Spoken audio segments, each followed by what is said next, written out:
సీతాదేవి స్వయంవరంలో శివధనస్సును సభలోకి ఎవరు తీసుకొచ్చారో మీకు తెలుసా? ఒకానొకప్పుడు మిథిలానగరంలో జనక మహారాజు నివాసముండేవాడు. ఒకరోజు సీతాదేవి స్వయంవరం సందర్భంగా రాజ్యాల నుండి వేలాది రాజులు మిథిలకు వచ్చారు.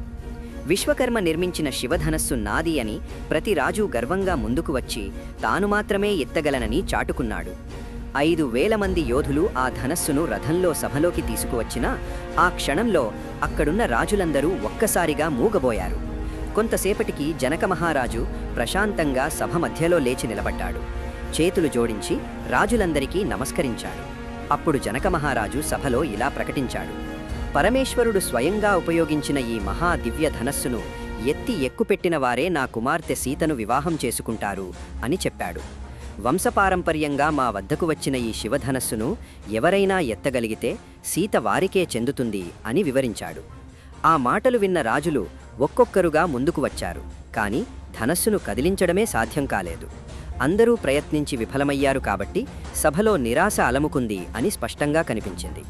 ఆ దృశ్యం చూసిన విశ్వామిత్రుడు మందహాసం చేశాడు. రాముడు ఇంకా కూర్చొని ఉన్నాడు. నా శిష్యుడు రాముడు ఇంకా ముందుకు రాలేదు అని చెప్పాడు. విశ్వామిత్రుడు కొంచెం ఆలోచించాడు. అప్పుడు ఒక గొప్ప నిర్ణయం తట్టింది. రామా, లే, నీకోసమే ఈ ధనస్సు వేచి ఉంది. ముందుకు వెళ్ళి శివధనస్సును ఎత్తు అని ఆజ్ఞ ఇచ్చాడు. ఆ మాటలు విన్న సభలోని అందరూ ఏమిటా బాలుడు, ఈ ధనస్సు ఎత్తగలడా అని ఆసక్తిగా చూశారు. రాముడు చిరునవ్వుతో ధనస్సు వైపు నడిచాడు. రాముడు ఆ ధనస్సును సునాయాసంగా ఎత్తి ఎక్కుపెట్టగానే శివధనస్సు విరిగిపోయింది. ఆ శబ్దానికి 3 లోకాలు దద్దరిల్లాయి. సభలో ఉన్న అందరూ సంతోషంతో జయజయధ్వానాలు చేశారు. అందుకే నేటికీ సీతారాముల వివాహం భక్తులకు సదా స్ఫూర్తిగా నిలుస్తుంది. ఫ్రెండ్స్, ఈ కథ నచ్చితే జై శ్రీరామ్ అని కామెంట్ చేసి ఇతిహాస సంచారి ఛానల్కు సబ్స్క్రైబ్ చేయండి.